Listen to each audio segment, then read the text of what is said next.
So awesome. This is Empire Extreme hanging out with Nate from Spellbook. How's it going, man? It's going good. We're hitting the stage here in about, an hour or so, and it's looking like a pretty decent crowd this year. Yeah. How cool is it to be like, this is like the 9th anniversary of like basically, of this like cool event that you guys like put together with like a lot of cool local acts and shit. It's bizarre.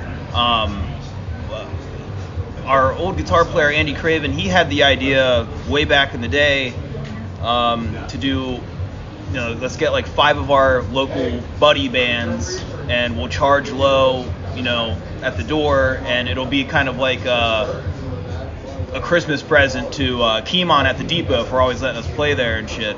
So he kind of came up with that idea, and Matt Suter, Prince Diamond, came up with the name Nightmare After Christmas, and it's crazy that we're on the 9th year of doing it, and like each year just keeps getting bigger and bigger. This is our 2nd year doing it here at Double Barrel Roadhouse.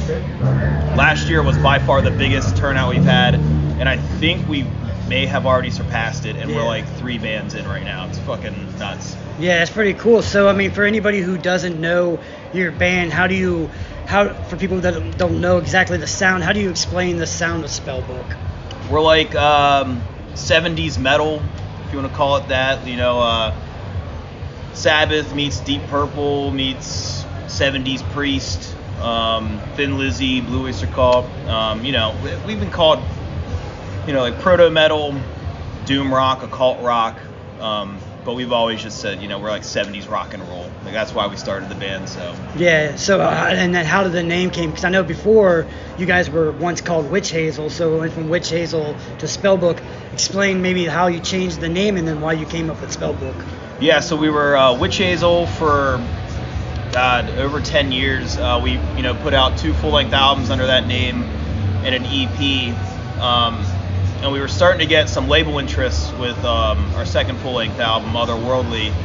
But the main reason that they didn't end up going with us was because of our name, Witch Hazel. There's another band over in the UK with the same name. They spell theirs differently, but basically they blew up before we did.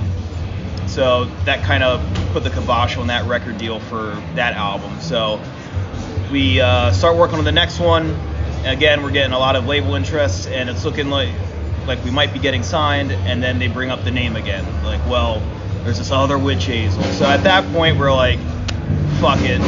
We got to change the name. At this point, it's just setting us back. It's detrimental to our success at this point. So on our first album, our first Witch Hazel album, we had a song called The Spellbook, and that was pretty in heavy rotation in our set throughout all the years.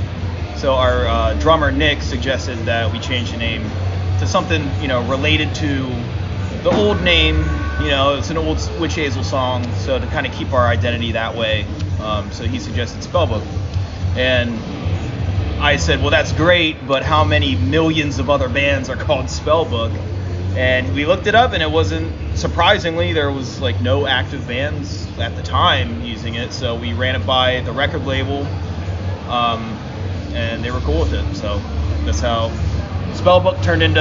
Witch Hazel turned into Spellbook. Yeah, and then for anybody who has seen you, man, one of the first things I have always noticed every time I've seen you guys as a band, whether, a lot of people like notice the music or this and that, it's always been your attire, man. So how's it finding those, like, you've always got like really crazy cool little pants, like very, very flare 70s style stuff. So like what kind of inspired you to kind of go with that kind of look? Since day one, my first band was a black metal band. So we did like gauntlets, the bullet belts, the chainmail, the makeup. So image and music was always a big deal to me. I grew up with Kiss and the Misfits, so like I always want to look the part of whatever it is we're doing. So yeah, it was always part of the plan for when we formed Witch Hazel. I'm doing fucking bell bottoms. I want to like look, feel, and smell like the 70s, Yeah. So yeah, it's gone through a bunch of different changes over the years, but I credit my girlfriend for the current attire. Now she hooks me up with a bunch of like clothing brands like Killstar and stuff like that, like she's very aware of. So yeah, the look just keeps getting crazier and crazier, so which I love. And then when I always ask bands too, like with the lyrics, what's the inspirations for like a lot of the lyrics that you write? We always kept it very horror and fantasy based. We put out a EP or like a 28-minute song called Nocturnity. It was all about vampires and stuff. So we always have like, a bunch of horror, dark, gloomy, fantasy stuff too. Basically like anything weird and out there, that's what I like to sing about.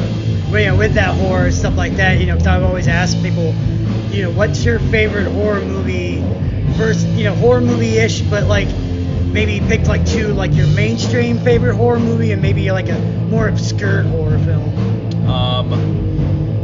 Anyone that knows me personally knows I'm a big Freddy Krueger guy. I have an entire room dedicated to Freddy Krueger.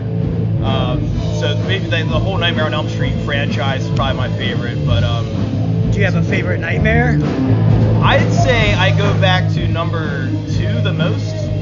That's an odd one. It's because an odd one. I love that one personally, but whenever you hear, it's always either me. I think the first one's my favorite, just because it was not only is it just because it's the first one, it's because it's the scariest out of all of them. Sure. The more serious, and then obviously everybody loves Dream Warriors because it's fucking Dream Warriors, and Most people would say Dream and you got Warriors. Dawkins too. So I know, dude, but so rad. but a lot of people don't give love to 2, which I love that you picked 2. So 2, for a couple reasons, I think it's the best Freddy ever looked. Yeah. It's the creepiest makeup effects that they had on him at that time. The whole vibe, it's not a funny movie at all. Like, there is no comedy in that shit. It's very foreboding, and the score is very, like, dreadful. Like, the whole movie just feels like you're in a fucking, like, furnace. Yeah. It's, like, hot and, like, miserable. And, like, the whole movie just has that vibe to it.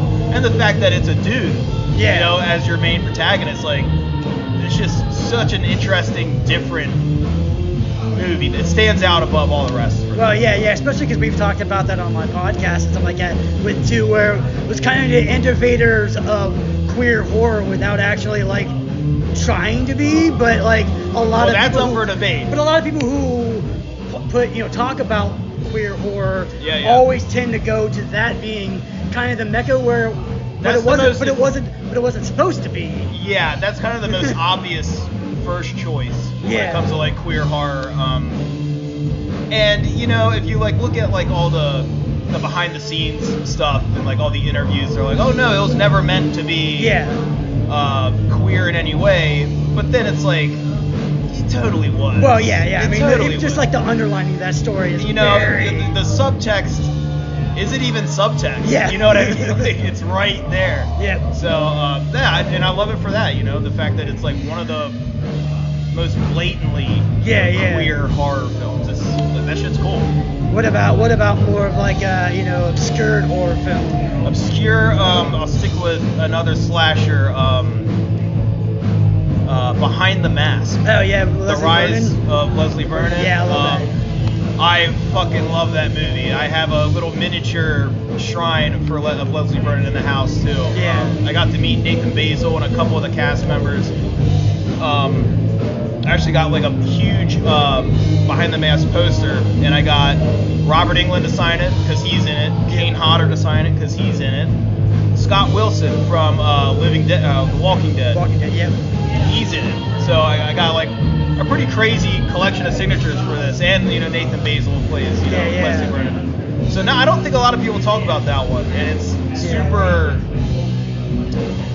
unique. It's like the found footage mockumentary vibe of a slasher, of like, well, let's see it through the slasher's eyes. So I don't know, I just love that one. That's what I kind of like when we talk about those. It's like a lot of people shit on it because it's a very slow burning movie, but that Violent Night, I like that because of the inventiveness of like, it's like watching Jason, but you're seeing it through Jason's eyes. Yeah. Where you're kind of behind the scene of that, which that's why I like Vernon, because it's like, it's such a movie that like no one's ever kind of done before with that like mockumentary documentary type style. And it's the fact that it's like a horror comedy too. Yeah. Like Leslie Vernon is kind of just like a douchebag guy. Yeah. That you know, he goes through like, well, here's the rules. You know, if you have sex, you're dead. Like those are just, you know, it's funny that just the delivery of all that. Oh yeah, exactly. And then another one I always ask too, if you could go on a dream tour right now, where you know Spellbook, they're gonna take two bands, they're gonna say, hey, we're gonna take you on a tour. What two bands? You know, the sky's the limit that you would love to go on a tour with. Oh my god. Probably the biggest. I mean, if we could get Black Sabbath, I mean that would be like be all end all. Maybe Black Sabbath and Ghost and Spellbook would be a fucking crazy thing to happen. Yeah, and then I always ask one too, especially with you guys being that very 70s, you know, like you said, style and, you know, music. If you could go back and be the opener for any tour, like at, you know, an older tour, what tour would you want to have been the openers for? Oh my god. Kiss Alive, 1975. Oh yeah. Fuck yeah. When during that run when they were recording like, you know, those songs and shit. Hell yeah. That'd be, oh my god, that'd be perfect. That'd be perfect too. And then go along with that too, I always ask if you could bring back one dead musician, who would you bring back and why? So tough. Yeah. I'd say probably Chuck Schuldiner, just because Nice. I've never got to see Chuck live, you know, from Death or what was the other band? I know which one you're talking about. Just shit. What the fuck is the name of that? Control Denied. Yeah. Control Denied. I would have loved to have seen Chuck Schuldiner live at least once. So, and Death is one of my all-time favorite bands. Oh, nice. And then, you know, do you guys have any plans for 2025 that you can kind of talk about? Yeah, we're almost done writing the new album. Okay, cool. So our plan is to get in the studio as soon as possible and start recording the next Spellbook full-length album. Tonight is the last show our bass player Siebert is playing with us. So beyond this show, we will be auditioning new bass players as a permanent member for Spellbook. So if you or you know anybody that plays bass and would be interested in trying out, hit us up. Awesome. And you're, like, for the fans that don't, maybe not sure, you are located in the York area. That's where you're. Yeah, York, Pennsylvania. Okay, awesome. Yep. And then, you know, for anybody who wants to look for your socials, where's the best place to find Spellbook socials and stuff like that, merchandise and whatever? We are Spellbook Band on everything. So Spellbook Band, Instagram, Facebook, Bandcamp is spellbookband at bandcamp.com. All of our merchandise is available through there digitally.